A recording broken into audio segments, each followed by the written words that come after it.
Okay, so now आज का question देखिए बेटा। अभी आपको मैंने बताया था कि व्हाट इज एंगुलर मोमेंटम। अब हम बात करेंगे, आपको याद होगा बच्चों की फोर्स और मोमेंटम के बीच में एक संबंध है, पता है आप लोगों को क्या है? कोई बताएगा मुझको?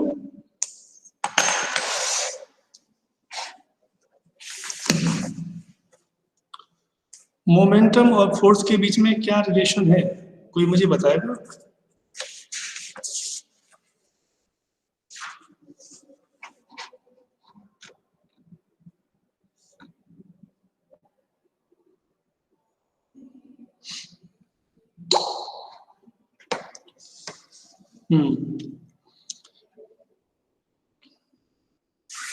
चलो कोई नहीं है। निशांत बेटा कोई बता दे, है क्या? है तो। Sir, Yes, sir. momentum is directly proportional to the applied force. Simple भाई, सेकंड लॉ ऑफ मोशन है, वही तो है संबंध। तो जब ये हमें पता लगा कि फोर्स और मोमेंटम के बीच में कोई संबंध हो सकता है, तो मन में ख्याल आया तो क्या ये भी संभव हो सकता है कि टॉर्क और एंगुलर मोमेंटम के बीच में कोई संबंध हो, है ना? तो लिखिएगा, हेडिंग डालो, relation between angular momentum and torque.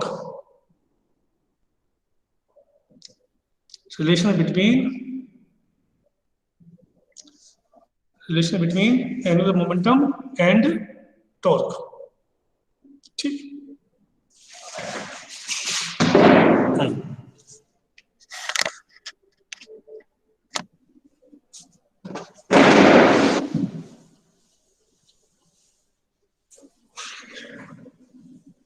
देखो बेटा इसमें लिखो कि we know that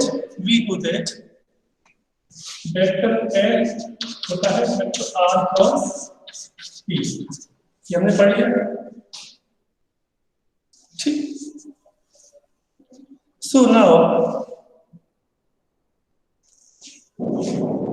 R क्या है? Position vector. P क्या है?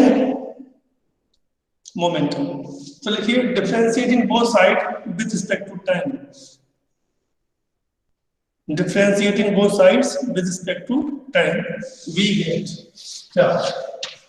dl upon dt is equal to d upon dt। ठीक है, ये आ गया dl upon dt is equal to d upon dt r plus p। Neha बेटा मुझे बता पाओगे कि इसको, इसे हम कैसे खोलेंगे इसको?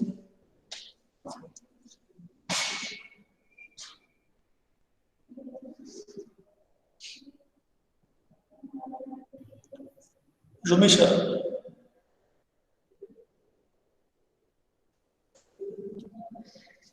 रुमेशा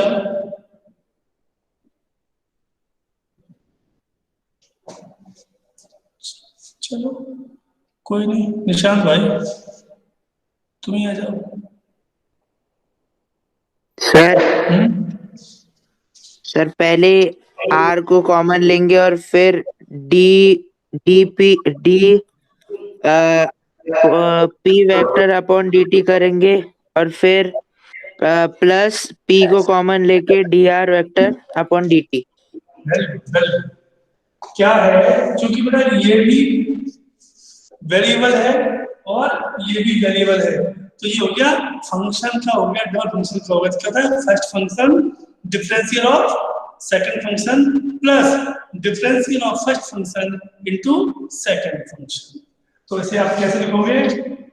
वेक्टर r क्रॉस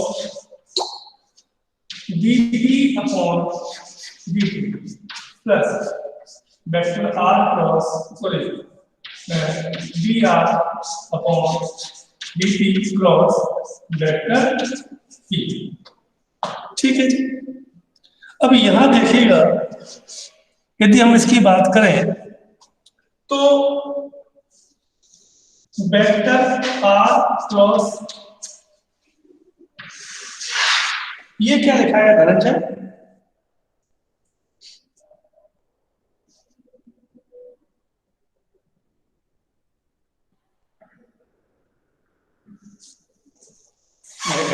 के नहीं, चलो मोहित, The rate of change of linear momentum. हाँ ये क्या लिखा है? Sir, rate of change of linear momentum. अरे ये क्या लिखा क्या है? वो तो कोई बात बता देगा, इसका मतलब क्या है? ये क्या लिखा है? खोसी,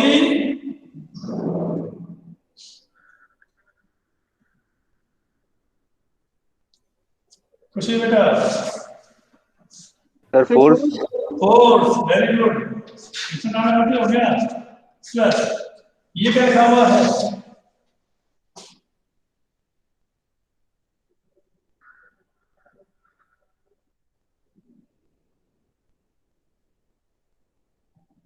ऋतु, ये क्या लिखा हुआ है?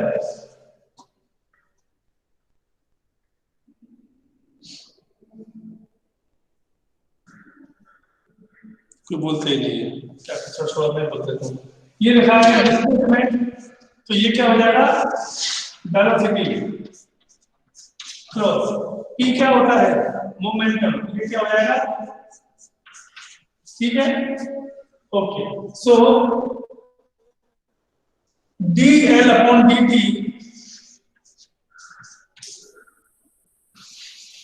is equal to r cross f, इसकी जरूरत नहीं है।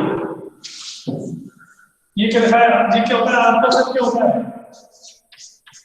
तो ठीक है ना, प्लस m को बाहर निकाल दो, कोई कांस्टेंट है वो,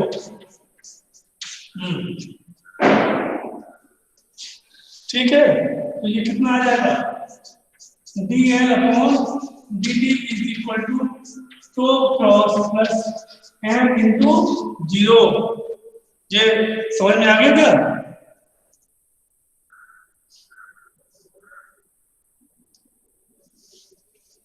ये किसी की समझ में आया क्या? ये 0 कैसे आ गया? No, sir.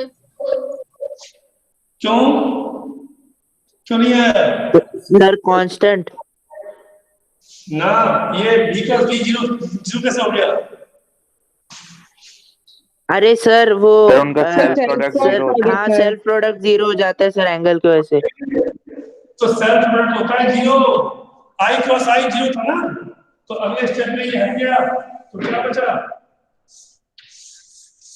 समझ में आ गया? ये तो वही आ गया था, प्रोडक्ट बोर्ड से दिखाओगे तो the rate of change of angular momentum is directly proportional to the external torque, right? है कि नहीं? ये वैसे ही आ गया जैसे फोर्स में था, the rate of change of momentum is directly proportional to force था, वैसे ही यहाँ the rate of change of angular momentum is directly proportional to the torque. So this is the relation between, अब लिखिए next question. आपको याद है वहां पे हमने बताया था आपको linear conservation momentum, law of linear conservation of momentum. यहाँ पे क्या है? Law of conservation of angular momentum. तो अब नया हेडिंग लिखिए, आपका टॉपिक है आज का law of conservation of angular momentum, law of conservation of angular momentum।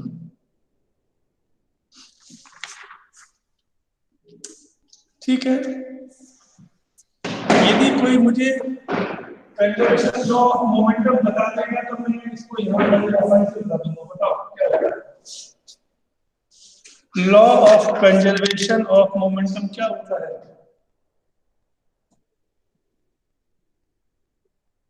किसी को मालूम है?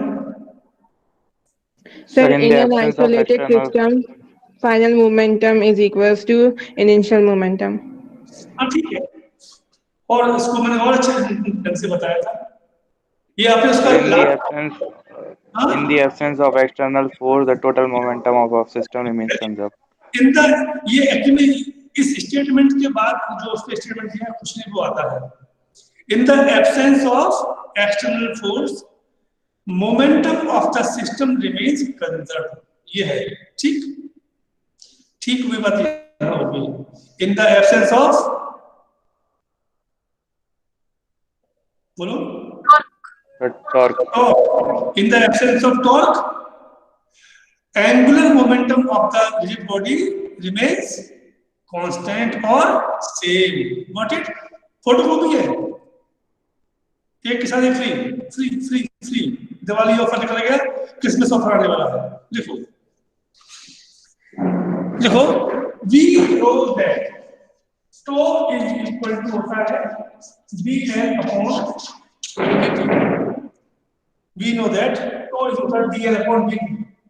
If tau is equal to 0, then dl upon dt is equal to 0. Means L is equal to constant. L is equal to constant, और L कितना होता है बताइए आपको, I omega is equal to constant. L is equal to I omega is equal to constant. वहां पर M भी constant था बच्चों, याद आ गया क्या? यहां पर आई ओमेगा कांस्टेंट है। तो अब लिखिए 10 in the absence of external torque. Yes, Neha? कुछ क्या कहते हैं? Okay. Here, in the absence of external torque applied to a rigid body,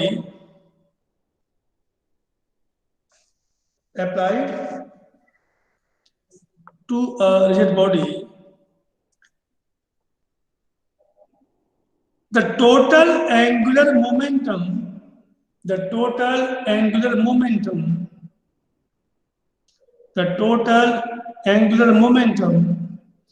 of the body remains conserved.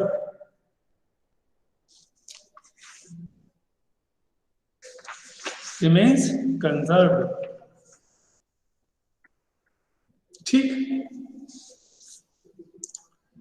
remains conserved. Okay, now अब मैं थोड़ा सा खड़ा हो जाऊं क्योंकि मुझे कुछ डेमो देने हैं आप लोगों को। अब देखो बेटा, इसके बाद इसमें जो इस चैप्टर का लास्ट टॉपिक है वो मैं बताता हूं आपको। This is application of conservation of angular momentum. ये जो पढ़ा है हम लोगों ने, इसके एप्लीकेशंस बतानी है, ये कहाँ कहाँ अप्लाई होता है। अब मुझे ये बताइए, क्योंकि मैं इस एग्जाम्पल को बताना चाहता हूँ, उसके पहले मुझे एक क्वेश्चन पूछना पड़ेंगे आपसे, तो बिना टाइम वेस्ट किए हुए बोलते चल रहा हूँ। स्केटिंग देखा है आपने? Skating? Yes, sir. Yes, sir. Yes, sir. चलो निशांत, तुम अपना माइक खोलो कुछ समय के लिए। Yes, sir. मेरी बात, स्केटिंग गेम होता है, ये भी देखा है आपने? Yes, sir. में उसमें आपको याद होगा, उसमें हालांकि लड़के लड़कियां सभी उसमें पार्टिसिपेट करते हैं, लेकिन लड़कियों को ज्यादा होता है, वो लड़कों के लिए कुछ ही इसमें है, ठीक है। उसमें याद आप देखा होगा कि वो जब जो स्पोर्ट्स में जो पार्टिसिपेट होते हैं वो राउंड लगाते हैं ऐसे, है ना? देखा होगा? Yes, sir. इसके बाद वो ऐसे घूमते हैं, ये भी देखा है? Yes, sir. याद करो कि जब पहले अपने हाथों को ऐसे फैलाते हैं, ठीक है। इवन देन ध्यान देना, वो अपने पैरों को भी ऐसे फैलाते हैं, दूर ले जाते हैं एक पैर को, वो दो की जगह में एक ही पैर पे आ जाते हैं और दूसरे पैर को अपने को ऐसे वो फैला देते हैं, राइट, और फिर टर्न लेते हैं। ये मानते हैं आप? बस अब होता क्या है कि जब वो घूम रहे होते हैं तो उनको कोई बाहर से तो फोर्स लगाता नहीं है, तो इसका मतलब क्या हुआ, टॉर्क कितना हो गया, 0। तो आई ओमेगा कितना हो गया, कांस्टेंट। अब ध्यान देना, उन्होंने अपने हाथ को ऐसे फैलाया, उससे क्या फायदा हुआ, और पहले ऐसे फैलाते हैं और जब वो टर्न लेते हैं तो अपने शरीर को ऐसे सिकोड़ लेते हैं, मानते हो? हाँ।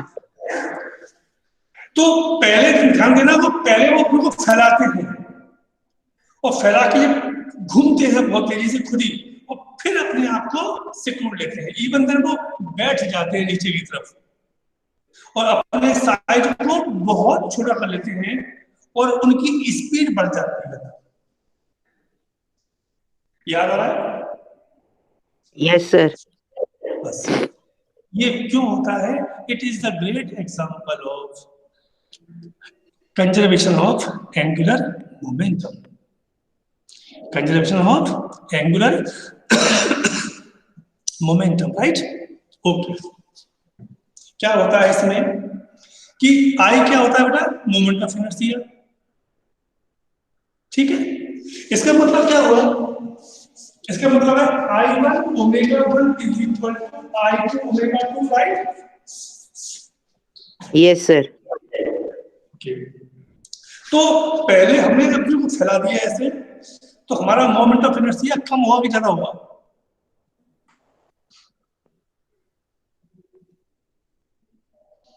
कम सर ज्यादा होगा। क्यों? मोमेंट ऑफ इनर्शिया क्या होता है, mass into square of radius. Yes sir. अब जब आप अपने हाथों को ऐसे फैला दोगे तो आपका क्या बढ़ेगा, मास तो नहीं बढ़ेगा बॉडी का, रेडियस बढ़ जाएगा, तो मोमेंट ऑफ इनर्शिया आपका क्या हुआ, बढ़ गया, बढ़ जाएगा। इसके बाद आप घूमे, फिर आपने इसको छोटा कर लिया, अपने शरीर को सिकोड़ लिया, तो क्या कम हो गया, रेडियस। तो फिर क्या कम हो जाएगा उससे, moment of inertia. Moment of inertia यदि, इसका मतलब क्या होगा कि I2 जो होगा ना वो I1 से कम हो जाएगा। Yes sir. तो इसका मतलब क्या हुआ, ओमेगा 2 ओमेगा 1 से ज्यादा, राइट? सही है ना? Yes sir. तो क्या हो जाएगा, उसकी स्पीड ओमेगा 2 का मतलब क्या हुआ, उसकी रोटेशन की स्पीड बढ़ जाएगी। इसलिए ये क्वेश्चन पूछते हैं कि स्केटिंग में जो खिलाड़ी पार्टिसिपेट करते हैं वो क्यों अपने शरीर को सिकोड़ लेते हैं, तो आप क्या से लिखोगे कि it is the example of law of conservation of angular momentum. There is no external torque, that is why the moment of inertia in the first case is very high, when we they shrink the body, in that condition the moment of inertia decreases, therefore angular velocity increases. एक और example देता हूं मैं आपको, ये भी sports से जुड़ा हुआ है। आपने ध्यान दिया होगा कि जब हम जंप करते, मैं नहीं करता, मैं बता रहा हूं स्पोर्ट्स की, जब वो जंप करते हैं स्पोर्ट्स में ऊपर से डाइव करते हैं, डाइविंग देखी आपने? Yes sir. जब वो डाइविंग करते हैं तो क्या करते हैं पता है आपको, पहले तो ऐसे जाएंगे और जैसे ही वो हवा में आते हैं एक राउंड के बाद, तो क्या करते हैं, वो अपने शरीर को सिकोड़ लेते हैं। इवन देन यदि मैं दिखाने की कोशिश करूं कि जैसे घुटना है ये कहा जाता है छाती के पास, राइट? यस ये सर। वो अपने दोनों पैरों को फंसा करके बहुत छोटा कर लेते हैं अपने आप को। पहले ऐसा हुआ जंप करते ही, और जैसे ही वो एक टर्न लेते हैं वो सिकोड़ लेते हैं, तो क्या हो जाएगा उससे, फिर से वही क्या हुआ, पहले शरीर लंबा किया और फिर छोटा किया, तो जैसे ही छोटा करोगे तो मोमेंट ऑफ इनर्शिया कम हो जाएगा, तो क्या बढ़ेगा? वेलोसिटी। तो तुम देखना कि जैसे ही वो सिकुड़ते हैं उनकी स्पीड टर्न बढ़ जाते हैं, और वो जब तक एयर में रहते हैं वो टर्न कर लेते हैं, तो जैसे ही उनको लगता है कि वो पानी के पास आने वाले हैं तो क्या करेंगे? सिकुड़ जाएंगे। फिर से सीधा कर लेंगे अपने आप को और पानी में डाइव मार जाते हैं। ये बता मुझे कि यदि वो अपने आप को ओपन ना करें, यदि वो अपने आप को ओपन ना करें और घूमते हुए ही पानी में जाए तो क्या होगा बताओ? कोई दिक्कत आएगी? सर पानी लगेगा। क्यों? सर क्योंकि इम्पैक्ट जोर से होगा। क्यों होगा? सर क्योंकि मास ज्यादा होगा, मतलब एरिया ज्यादा होगा। तो सर जोर से लगेगा पानी। नहीं, और सोच के बता, और सोच के बता।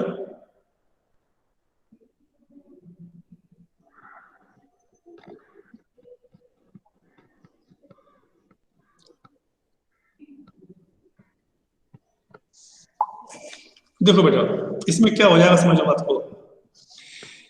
यदि वो टर्न मारते हुए गए तो देखो पोटेंशियल एनर्जी तो सेम रहने वाली है, राइट और रॉन्ग? Yes sir. क्यों रहने वाली है? क्योंकि हाइट सेम है, mgh। तो उस mgh में ये कहीं लिखा ही नहीं है कि वो घूम के आएगा कि सीधा आएगा, वो तो है। तो इसका मतलब क्या हुआ कि चाहे वो सीधा आए चाहे वो घूम के आए, एनर्जी तो सेम आने वाली है। मतलब जब वो नीचे गिरेगा तो उसकी स्पीड सेम होगी, सीधी। कौन सी वाली स्पीड? Linear speed. लेकिन अब हो क्या जाएगा कि यदि उसने टर्न लेना बंद नहीं किया तो वहां पर उनको दो हो जाएंगी बेटा स्पीड। एक स्पीड तो होगी कौन सी वाली? Linear speed. और एक होगी ये घूमने वाली। और ये दोनों घूम करके जो उसकी स्पीड को इतना बढ़ा देंगे कि जब वो पानी में जब जाएगा तो एक तो ये कि उसका डायरेक्शन क्या होगा नहीं पता रहेगा लास्ट मोमेंट में। तो हो सकता है कि वो मुंह के बल जाए या सर के बल जाए या पैरों के की तरफ से जाए, नहीं कह सकते। तो उसकी चोट लगने की संभावना बहुत बढ़ जाती है। इसलिए दूसरा, और उनका एरिया बढ़ जाएगा। जब एरिया बढ़ जाएगा तो बेटा फोर्स बढ़ जाता है। P इज इक्वल टू होता है F इंटू ए। तो F क्या होता है? P इंटू ए। अब A बढ़ जाएगा तो क्या होगा? एरिया ज्यादा होगा तो जब पड़ेगा ना तो आहा मजा आ जाएगा ये मान लो। तो इसलिए क्या करते हैं वो लोग कि जैसे ही होता है तो बिल्कुल वो सीधा कर लेते हैं अपने आप को, बिल्कुल सीधा, यानी जिससे कि कम से कम एरिया उनका टकराए, जिससे उनका फोर्स कम से कम हो जाए। So these are the example of, है ना, कि स्केटर ऐसा क्यों करता है, सर्किस में जो एरोबिक करते हैं वो ऐसा क्यों करते हैं। तो ये आप इस तरीके से आप चाहें तो ये एग्जाम्पल दे करके ये बता सकते हैं। Now, this is the end of that unit. The name is motion of system of a particle and rigid body. और इसी के साथ ये आप मान सकते हो कि आपका ऑलमोस्ट 60% सिलेबस खत्म हो जाता है। हालांकि थोड़ा सा हम लोग हमारी स्पीड थोड़ा कम चल रही है, हम बढ़ाएंगे इसकी स्पीड को भी अभी, ठीक है ना। ऑलमोस्ट हमारा 60% सिलेबस खत्म हो जाता है। वैसे हकीकत ये है कि हमारा ग्रेविटेशन भी खत्म हो जाना चाहिए था अब तक, मगर क्या हुआ आपको पता ही है कि ये इसकी वजह से नहीं हो पाया। किसकी वजह से नहीं हो पाया? कि अभी हम लोगों ने ये अपना कुछ टाइम उसमें वेस्ट कर दिया। तो ये प्रैक्टिकल जो एग्जाम वगैरह में इसमें टाइम थोड़ा ज़्यादा लग गया, इसलिए हो गया। अब आपकी बारी है, आप मुझसे कुछ भी पूछ सकते हैं जो आपको पूछना हो, है ना। यदि आपके पास मैं 2 मिनट का समय दे रहा हूँ कि आप उस समय का उपयोग करें, मुझसे पूछें। अदरवाइज अभी चूंकि काफी समय बाकी है, 20 मिनट बाकी है अभी ऑलमोस्ट, तो हम लोग नेक्स्ट चैप्टर यानी कि ग्रेविटेशन की ओर आगे बढ़ सकते हैं। बोलिए। मैं 1 मिनट का गैप ले रहा हूँ, केवल 1 मिनट का। मेरी बुक रह गई है, वहाँ छूट गई, बुक लेके आ रहा हूँ, ठीक है ना? जब तक आप क्वेश्चन तैयार रखिए, ठीक है? Okay okay, Yes, sir. ठीक। Yes.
ओके बच्चों, सुनाओ।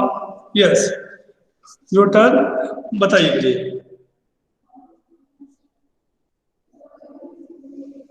सर वो आज आप प्रैक्टिकल्स क्या बताने वाले थे? हैं? सर आज आप प्रैक्टिकल्स के बारे में बताने वाले थे ना? हाँ यार, चलो पहले पहले वही बताइए, ठीक है?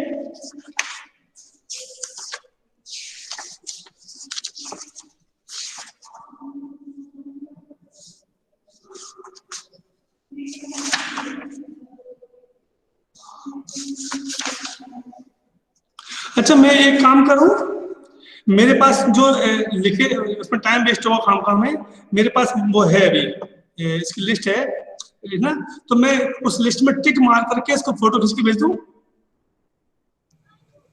है ना? Yes, तो sir. वो उसमें आपका टाइम बच जाएगा, है ना?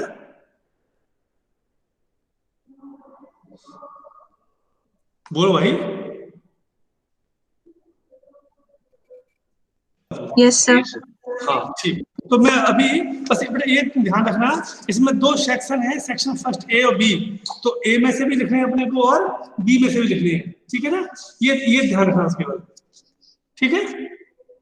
तो जितने जितने मैं आपको बता दूंगा वो उसमें टिक मार दूंगा, वो वाले प्रैक्टिकल्स आप लिख लेंगे। क्या क्या लिखेंगे? एम, रिक्वायर्ड एपरेटस, प्रिंसिपल और थ्योरी जो भी है उसमें, उसका डायग्राम, इसके बाद प्रोसीजर, ऑब्जर्वेशन टेबल ब्लैंक, वो उसको बाद में मैं भरवा दूंगा, और ऑब्जर्वेशन टेबल कैलकुलेशन जगह छोड़ देना थोड़ी सी, और रिजल्ट की जगह छोड़ देना लिख करके कि इसकी ये आने वाली है, वो जो आएगी बाद में आ जाएगी, और लास्ट में प्री क्वेश्चन 2-3 ज्यादा नहीं। फिर सुन लो, aim number 1, number 2 required apparatus, number 3 principle and theory जो भी है इसमें, या तो प्रिंसिपल होगा या थ्योरी होगी, एक दो में दोनों होते हैं।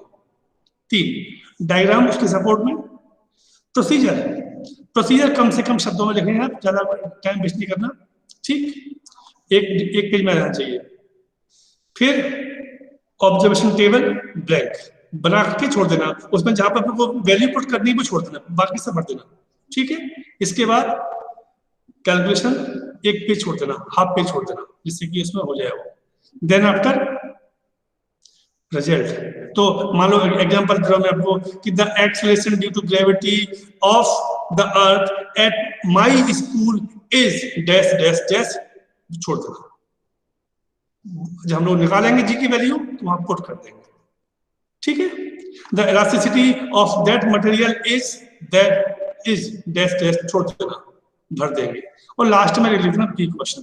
तो जब भी हमको मौका मिलेगा, जैसे जल्दी ही इसको खुलने वाले हैं, तो ऐसी स्थिति में आप ये ध्यान रखना, तब मैं क्या करूंगा कि आपको करवाऊंगा प्रैक्टिकल, और उन प्रैक्टिकल की जो भी कैलकुलेशंस आएंगी वो आप पुट करेंगे, उसको जोड़ेंगे घटाएंगे, जो करना है वो करेंगे, और रिजल्ट करके आपका काम खत्म हो जाएगा। बात समझ आ गई आप लोगों को, या कुछ पूछना है इसमें?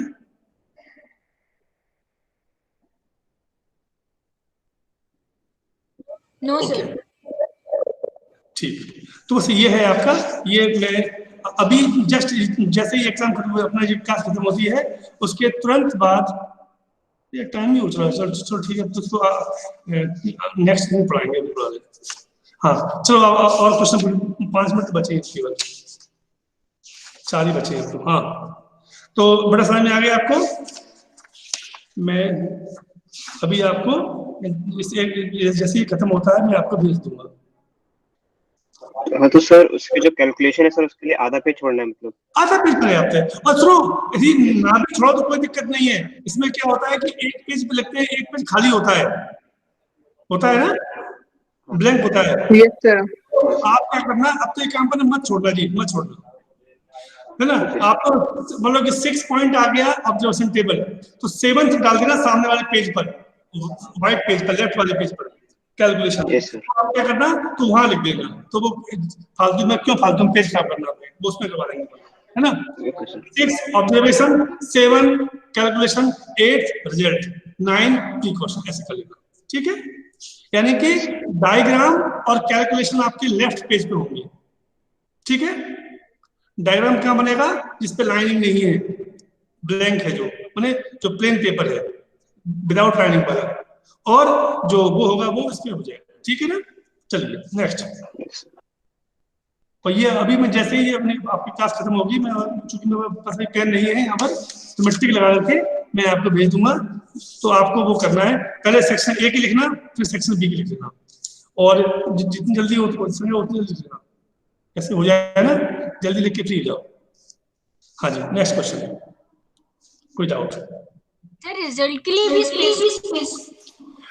रिजल्ट लिख के तो छोड़ दो, पूरा पेज खाली पड़ा हुआ है, उसमें जितना हो जाएगा आराम से। नहीं समझ में आया? अरे भाई, ये मान लो पेज है, ठीक है, यहाँ पर आपने किया, यहाँ किया, ये किया, ऐसे ऐसे किया, तो ये पेज खाली पड़ा हुआ है, तो इस पे कर लेना कैलकुलेशन, वो तो खाली है ना। आई बस में कि अभी भी नहीं आई? बोलो भाई, आई कि नहीं आई? सर आ सर आ गई। गई। हाँ ठीक है, नेक्स्ट। और जिसने पूछा था उसी ने नहीं कहा, बाकी साहब ने बोल दिया। सर बोल दिया ना। रिजल्ट का बोल रही थी, किसका? रिजल्ट के लिए रिजल्ट रिजल्ट में वो जगह छोड़ देना जिस जगह पर वो वैल्यू पुट करनी है आपको। मान लो मैंने आपसे कहा कि आपको you have to calculate the volume of this chalk with the help of vernier callipers, समझो। तो आप क्या लिखोगे, the volume of this chalk is, इतना लिख दो, फिर छोड़ दो डैश डैश डैश। जब आप उसको सॉल्व कर लोगे तो वहां वो वैल्यू पुट कर देना, हो गया। ये मतलब है, जितना मैक्सिमम हो सके उतना लिख के बैठ जाओ, ये मतलब है। ठीक है ना, यस नेक्स्ट।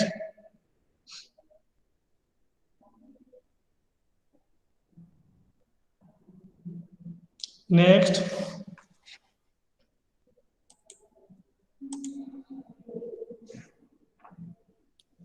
हो गया?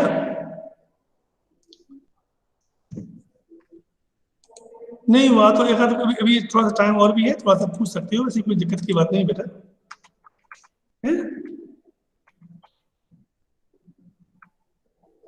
हाँ जी, कल हम लोग क्या पढ़ने वाले हैं बताया ना आपको? कल हम लोग नेक्स्ट चैप्टर पढ़ेंगे जिस चैप्टर का नाम है ग्रेविटेशन। ठीक है ना? कल का हमारा चैप्टर का नाम क्या है? बहुत सिंपल चैप्टर है, जल्दी ही खत्म हो जाएगा, क्योंकि इसमें ये सब आपका 11th का सॉरी 9th का पढ़ा हुआ है ना? 9th का पढ़ा हुआ है, ज्यादा दिक्कत नहीं आएगी मेरे ख्याल से, है ना? बड़े आराम से हो जाएगा सब, आपको उसमें कोई डाउट की बात नहीं रहेगी ना, हो जाएगा वो।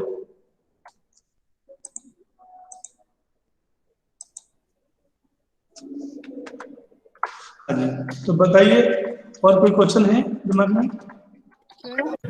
तो ठीक है बेटा, फिर बाय बाय, साई राम, कल मिलते हैं इसी समय जो आपका टाइम है ना? Okay bye, Sai Ram. Sairam sir, thank you sir. Thank you sir. sir.